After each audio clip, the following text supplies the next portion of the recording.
les bibliothécaires, si vous voulez un peu de surnaturel, vous êtes sur la bonne vidéo. Surtout, n'oubliez pas de vous abonner, cliquez sur la cloche et laissez un petit like sur la vidéo. Ça fait toujours plaisir. Et maintenant, ouvrez bien vos oreilles. Bonjour à tous, chers amis bibliothécaires. J'espère que vous allez bien. Moi, en tout cas, pour l'instant, ça va, à part la chaleur qui n'est pas une très grande amie à moi, mais sinon, ça va. Aujourd'hui, je vais vous parler d'un livre assez étrange et qui a fait très récemment parler de lui d'ailleurs. Mais avant de commencer, comme d'habitude, je vous invite à vous installer confortablement, à prendre quelque chose de frais à boire avec vous, si possible à base d'eau, ça serait pas trop mal. Et puis peut-être quelques petites choses à grignoter si jamais la faim vous tenaille en écoutant cette vidéo. Si vous êtes bien installé et que vous êtes prêts, nous allons pouvoir commencer. Aujourd'hui, je vais évoquer avec vous un livre. Un livre qui a fait parler de lui, comme je vous le disais, il y a peu. Alors ce n'est pas n'importe quel livre. C'est un livre qui a été écrit par Christian Huygens. Et pourquoi on a parlé de lui? Parce que celui-ci a été mis aux enchères. Pourquoi il nous intéresse? Eh bien, apparemment, ce livre très rare, qui date du XVIIe siècle, prédirait la vie extraterrestre. Ça vous intéresse un peu plus, n'est-ce pas? D'abord, voyons qui est notre fameux Christian Huygens. C'est un Néerlandais qui est né à La Haye en 1625. Il va étudier le droit et les mathématiques à l'université de Leiden. Il est donc au final, après toutes ses études, physicien, mathématicien, astronome et inventeur. Il est considéré comme l'un des plus grands scientifiques de tous les temps et une figure majeure de la révolution scientifique. En physique, il va apporter pas mal de contributions qui vont être assez révolutionnaires en optique et en mécanique. Et en tant qu'astronome, il est très connu pour ses études sur les fameux anneaux de Saturne et la découverte de sa lune, Titan. En tant qu'inventeur, il va améliorer la conception du télescope, notamment avec l'invention de l'oculaire Huygenian. Voilà, vous avez compris, Huygens, Huygenian, voilà. Son invention la plus connue, c'est l'horloge à pendule qui date de 1656. Ça a été une véritable percée dans le chronométrage et c'est devenu le chronométreur le plus précis pendant près de 300 ans.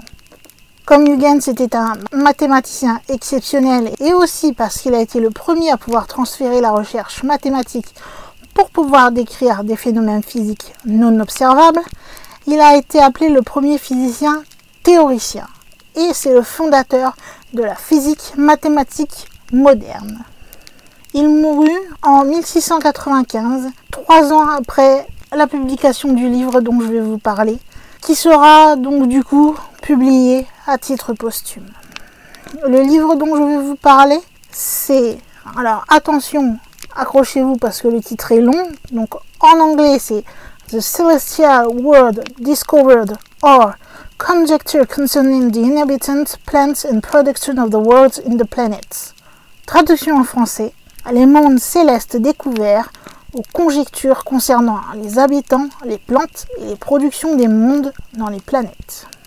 La première édition, c'est pour ça que je vous la donne en anglais, était anglaise.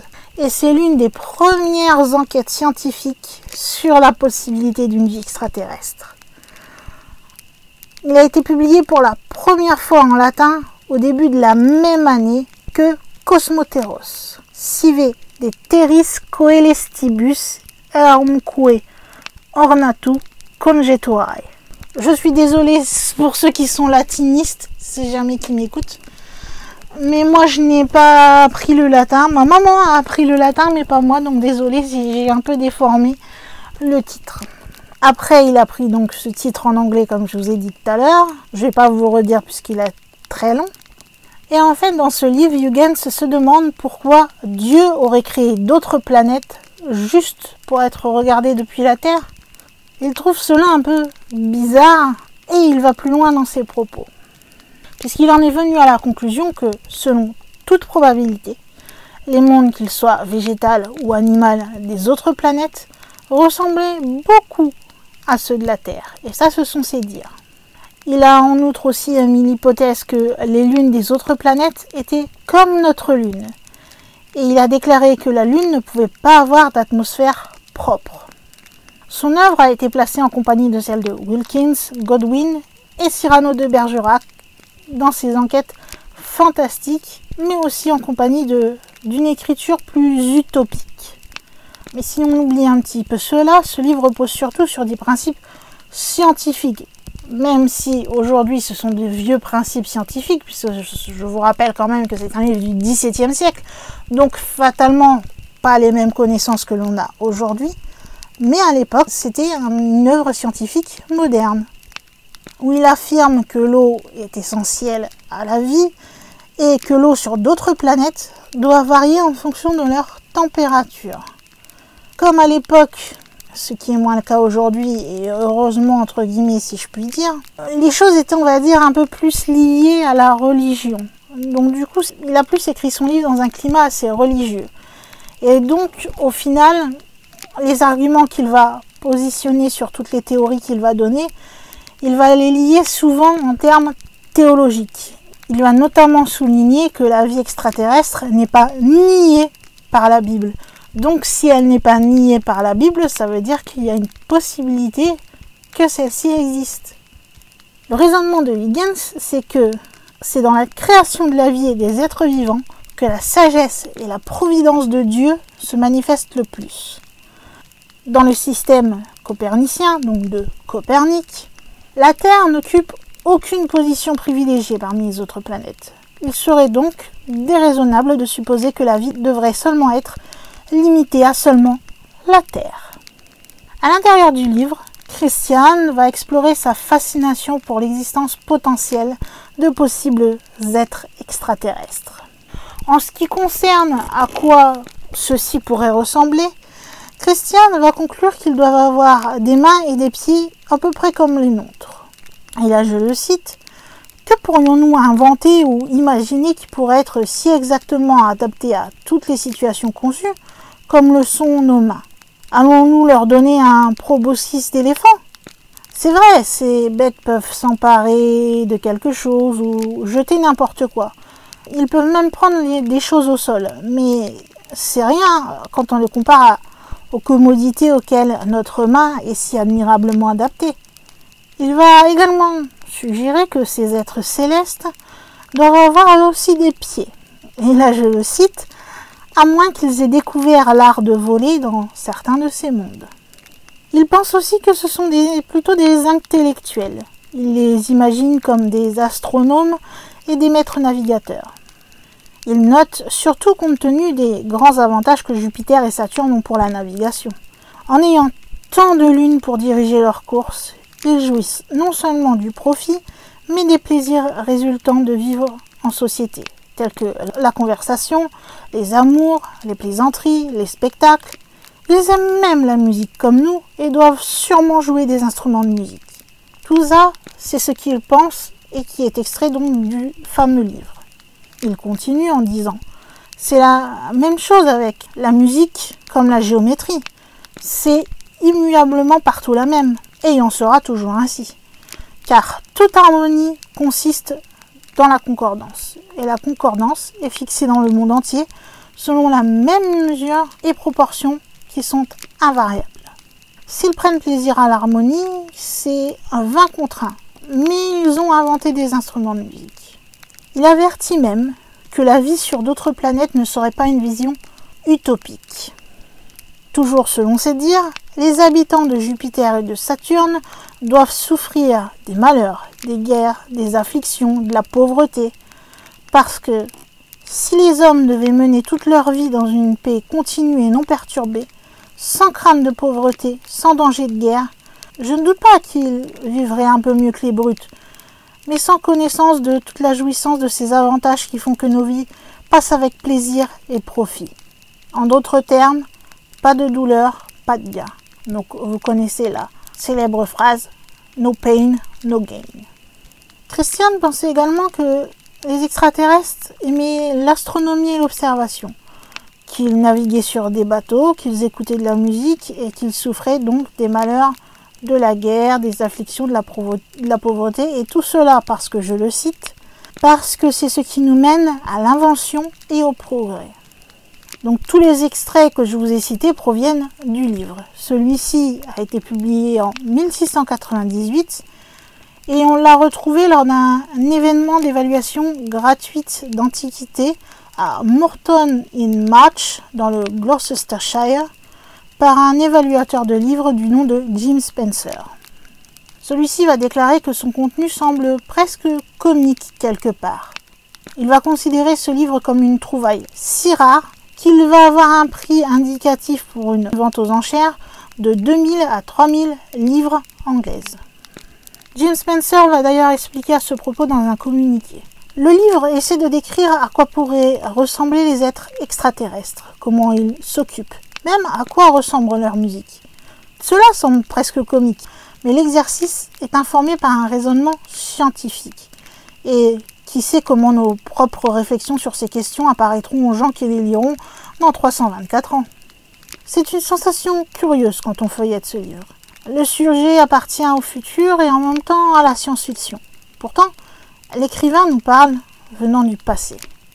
Je me suis rendu compte que nous avons depuis exploré non seulement plus d'espace, mais aussi plus de notre propre planète. Par exemple, il exclut une possibilité d'animaux beaucoup plus grands que ceux ici sur Terre. Mais cela a été écrit avant que nous ayons compris quoi que ce soit des dinosaures. Donc vous comprenez que même s'il le trouve assez comique, ça n'en est pas moins que pour l'époque, c'était un livre qui avait un raisonnement scientifique. Et quand il parle dans 324 ans, c'est en fait pour comparer. C'est que penseraient les scientifiques dans 324 ans de nos recherches actuelles à nous ? Peut-être que ça ferait exactement la même chose que les suppositions qu'a fait ou ce que pensait à cette époque Christian. Ils nous trouveraient rigolo de ne pas avoir compris tel ou tel truc que eux maintenant c'est dans leur quotidien et qui sont habitués. Son explication est totalement logique là-dessus. Au final, Jim Spencer pense que le sujet évoqué par Christian est un sujet captivant. Parce qu'il peut nous faire rire des fois par rapport à ce qu'on sait maintenant. Et le fait de savoir qu'il ne le savait pas, ça nous fait sourire, on va dire, pas rire par moquerie, mais sourire. Et en même temps, une fois qu'on a lu ce livre, en regardant le ciel, on va se mettre à penser à ce que Christian, dans ce livre, a évoqué une possibilité. Et on va réaliser que, au final, même pour nous, à l'heure actuelle, plus de 300 ans plus tard, ça reste encore un mystère. Ce livre a été mis aux enchères, en vente donc, le 5 juillet, donc il y a un peu plus d'un mois. J'ai cherché à voir si je pouvais trouver le prix, s'il avait été vendu, etc. Mais je n'ai rien trouvé sur ce sujet, donc je ne peux pas vous dire s'il a trouvé acquéreur, à quel prix, etc. Tout ce que je peux vous dire, c'est qu'il était bien à une vente aux enchères à la bibliothèque Hanson à Beeston Hall dans le Staffordshire.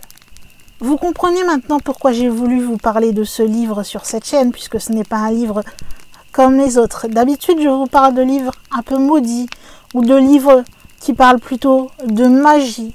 Mais là, nous avons un livre qui parle de la possibilité d'extraterrestres. Donc je suis encore pleinement dans mon livre étrange. Tout ce qu'il faut retenir de ce livre, c'est que c'est un morceau de philosophie naturelle qui reste spéculative, on est d'accord, mais qui mélange la pensée fantaisiste, mais aussi le désir sous-jacent d'avoir un rationalisme scientifique. C'est-à-dire mélanger un peu la fantaisie avec ce qui pourrait scientifiquement être possible. C'est juste l'époque et les préoccupations théologiques qu'il y avait au moment où Christian a publié ce livre que nous n'avons plus maintenant. Mais quoi qu'il en soit, de toute façon, quand vous trouvez des livres de cette époque, qu'ils soient vraiment purement scientifiques et considérés par leur père, entre guillemets, ou un peu plus loufoques, et là encore je mets des grosses guillemets, comme ce livre dont je parle aujourd'hui, à cette époque-là, vous aurez toujours des préoccupations scientifiques mélangées aux préoccupations théologiques. C'est vraiment, l'un ne va pas sans l'autre. Je ne peux pas dire malheureusement, puisque c'était une époque qui était comme ça. Maintenant, on fait un peu plus la part des choses. si je peux m'exprimer ainsi, j'arrive pas à trouver une autre expression, je suis désolée. Mais que ce qui est scientifique n'est pas forcément religieux ou n'est pas forcément lié à la religion. On peut dire que chaque chose, quelque part, a sa place. Je sais pas si vous voyez vraiment ce que je veux dire. Des moments, c'est dur à trouver ces mots pour s'expliquer. En tout cas, quoi qu'il en soit, j'espère que vous aurez apprécié cette vidéo, puisque moi j'ai apprécié la faire et j'ai apprécié découvrir que ce livre existait et que, il y a 300 ans, il y a un homme, un Néerlandais, qui pensait déjà à une population extraterrestre. Et dire que 300 ans plus tard, cela semble encore fou pour certains d'entre vous, et certains du gouvernement ou d'autres, ou certaines autres personnes, alors qu'en 1600, c'est-à-dire au XVIIe siècle, il y avait déjà un homme qui évoquait cette possibilité. Moi, je trouve ça fou, personnellement. Je ne sais pas ce que vous en pensez. D'ailleurs, tiens, pour me dire ce que vous en pensez, vous pouvez me le dire dans les commentaires si vous trouvez ce livre très intéressant. Je crois qu'il y a, bon, pas la première version, bien sûr, hein, puisqu'elle a été vendue aux enchères. Voilà, les premières versions, ça coûte toujours très cher. Mais je crois, j'ai vu sur certains sites que ce livre est disponible aussi à la vente. Après, je ne sais pas à quel prix, bien sûr. Mais il y a des éditions un peu plus récentes, si ça intéresse certains d'entre vous. Donc dites-moi tout ça en commentaire, est-ce que vous trouvez que c'était farfelu, que c'était un peu avant-gardiste, si ce terme peut être utilisé. Et moi je lirai vos commentaires comme d'habitude avec plaisir pour connaître votre opinion sur le sujet. Comme je vous l'ai dit, moi je trouvais ça fou et super intéressant en même temps. Et puis si vous avez aimé que je parle de ce livre, eh bien vous pouvez me le montrer en me mettant un petit pouce en l'air qui fait toujours plaisir. Et puis si vous êtes là pour la première fois ou que vous regardez mes vidéos depuis quelque temps mais que vous n'avez pas encore franchi le pas, je vous conseille de vous abonner à cette chaîne car c'est gratuit. Et oui, j'ai beau le répéter plusieurs fois, ça n'empêche que cela ne change pas, c'est totalement gratuit, il vous suffit juste de quelques secondes de cliquer sur un petit bouton et ça y est, vous êtes abonné. Comme ça, quand vous allez après dans vos abonnements, dès qu'il y aura une de mes vidéos, elle sera dans vos abonnements. Et il y a même mieux, si vous voulez recevoir une notification YouTube et que vous voulez rater aucune de mes vidéos, eh bien à côté du bouton abonner, vous allez avoir une petite cloche. Vous cliquez sur celle-ci et vous cochez recevoir toutes les notifications à la chaîne. Comme ça, vous n'aurez même pas à aller dans vos abonnements, vous recevrez directement une notification sur votre petite cloche là-haut, YouTube, qui vous dira « La bibliothèque du surnaturel vient de publier une vidéo ». Et vous n'auriez plus qu'à cliquer et vous aurez accès directement à la nouvelle vidéo qui vient de sortir. C'est quand même mieux quand même, non? Que de rester non abonné et de tomber sur mes vidéos quand vous avez le temps. Allez-y, abonnez-vous, faites-vous plaisir. Il y a beaucoup de vidéos sur la chaîne. Si vous avez beaucoup d'heures de vidéos à regarder, il n'y a pas de souci. Et pour terminer, pour ceux qui sont habitués, vous savez que vous pouvez partager cette vidéo partout où cela est possible de le faire, que ce soit par le bouche à oreille, par les mails, par les réseaux sociaux ou d'autres façons dont je ne suis même pas encore au courant parce que j'y connais pas grand chose à l'informatique. Je sais les bases, c'est déjà pas mal, me direz-vous. Mais en tout cas, comme d'habitude, faites-vous plaisir, allez-y, je vous fais confiance. Eh bien, je crois, mes chers amis bibliothécaires, qu'il va être temps pour moi en tant que gardienne de la bibliothèque de fermer les portes de celle-ci pour aujourd'hui et de vous dire à une prochaine vidéo.